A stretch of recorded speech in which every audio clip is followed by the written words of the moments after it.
हमारी पार्टी की जो तैयारी है वो 243 विधानसभा पर तैयारी है, कैसे देखते हैं सर इस तरह का? देखिए, उन्हें ज़्यादा सीट नहीं मिल रहा है, वो विचलित हो गए हैं, इसलिए तरह तरह का बयान कभी उनके द्वारा आता है या उनके प्रदेश अध्यक्ष अलग अलग बयान देते रहते हैं। आज कुछ बयान रहता है, कल कुछ रहता है, इसलिए वो विचलित हो गए हैं। वो डिसाइड नहीं कर पा रहे हैं कि उन्हें कितने सीट पर लड़ना है। ऐसे उनकी बहुत बड़ी मांग है। वो अब उनका दल है, वो सहयोगी दल है एनडीए का, अब वो लोग समझें इसमें हमारी क्या प्रतिक्रिया रहेगी। अभी वो केंद्र में मंत्री हैं, लेकिन उनका कहना है कि जो है बिहार की जनता हमें बुला रही है और हम बिहार की सेवा करना चाहते हैं, बिहार से चुनाव लड़ना चाहते हैं। चिराग जी क्या बोलते हैं ये हमारे समझ से परे है ना। उनका बयान आता कि बिहार के लोगों ने बुलाया है। क्या बिहार के लोगों ने उन्हें न्योता देने गया था? जिस तरह देश के चौकीदार चुनाव लड़ना चाहते थे बनारस से, उनका बयान आता था कि मुझे गंगा मैया ने बुलाया है। थोड़ा देर के लिए मैं थोड़ा सा ये भी कर लूँ कि ठीक है, वो गुजरात के रहने वाले थे, तो चिराग जी इस्लामाबाद की राजनीति करते थे क्या? वो पाकिस्तान के मेंबर ऑफ पार्लियामेंट थे क्या कि बिहार के लोगों ने बुलाया है? हाँ, जमुई कहाँ है भाई, उनसे ज़रा पूछ लीजिए। हाजीपुर के वो सांसद हैं, ये क्या पाकिस्तान में है क्या हाजीपुर? तो बिहार के लोगों ने बुलाया है। बिहार के लिए, बिहार में तो रिजर्व सीट है ही नहीं, मुख्यमंत्री पद की वैकेंसी तो है नहीं। बीजेपी के शीर्ष नेता और बीजेपी खुद का रखी है कि नीतीश कुमार के नेतृत्व में हम चुनाव लड़ेंगे, है ना। चिराग पासवान खुद बोले हैं कि आदरणीय नीतीश जी के नेतृत्व में चुनाव लड़ेंगे। तो फिर मुख्यमंत्री का मुंगेरी लाल का हसीन जो सपना देख रहे हैं, ये देखते रहे। वो इस पर कमेंट भी किया गया है, जीतन राम मांझी के द्वारा भी कमेंट आया है, जो 243 और बिहार का जो चुनाव लड़ने की बात जो चल रही है, इस पर कमेंट भी किए हैं जीतन राम मांझी। इस पर लेकर क्या कहेंगे? एनडीए में किसी तरह से क्या ठीक ठाक चल रहा है? देखिए, एनडीए में आपसी गृह युद्ध चल रही है जीतन राम मांझी और चिराग जी में, और दोनों, यदि चिराग पासवान जी को 50 सीट चाहिए तो जीतन राम मांझी जी भी 50 से कम नहीं मांगेंगे, है ना।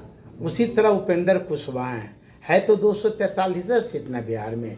अब 243 सीट यदि हैं बिहार में, तब स्वाभाविक है कि राष्ट्रीय पार्टी है बीजेपी और क्षेत्रीय पार्टी है जेडीयू, और जेडीयू के भरोसा पर ये लोगों को लड़ना है। नीतीश कुमार के नेतृत्व में चुनाव लड़ना है, तो नीतीश कुमार 60-70 में मान जाएंगे क्या?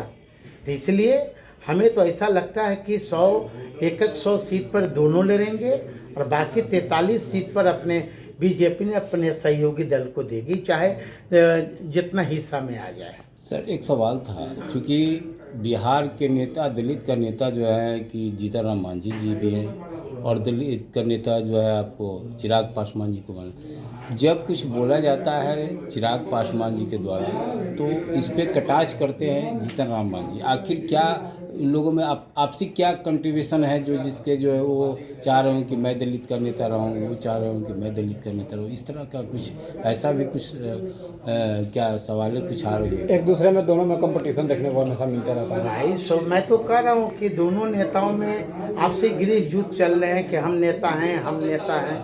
लेकिन यदि आपके अनुसार ये बोला जाता है कि दलित के नेता जीतन राम मांझी हैं, चिराग जी हैं, लेकिन मैं नहीं, दोनों को नहीं मानता हूँ। चिराग पासवान कहते हैं कि मैं दलित का नेता हूँ, तो चिराग जी से पूछिए कि औरंगाबाद में एक पासवान की लड़की की है, उन्हीं के पार्टी के द्वारा हत्या कर दिया जाता है, दुर्घटना ऐथी में कार से कुचल दिया जाता है उनके बेटे के द्वारा। तो चिराग पासवान जी कहते हैं कि ये हत्या नहीं, ये दुर्घटना है। मुजफ्फरपुर के कुर्नी में जिस तरह बालिका के साथ बलात्कार हो के उसे पीएमसीएच में जगह नहीं मिलता है। जगह नहीं मिलने के कारण वो लड़की की मृत्यु हो जाती है। चिराग जी 8 दिन के बाद आते हैं और बिहार के मुख्यमंत्री से इस्तीफा नहीं मांगते, बिहार के स्वास्थ्य मंत्री से इस्तीफा नहीं मांगते। चिराग पासवान कहते हैं पार्लियामेंट में उनका जवाब आता है कि संपन्न दलित आरक्षण छोड़ दो। चिराग जी तो खुद 11 फैक्ट्री के मालिक हैं और सबसे संपन्न दलित तो चिराग हैं।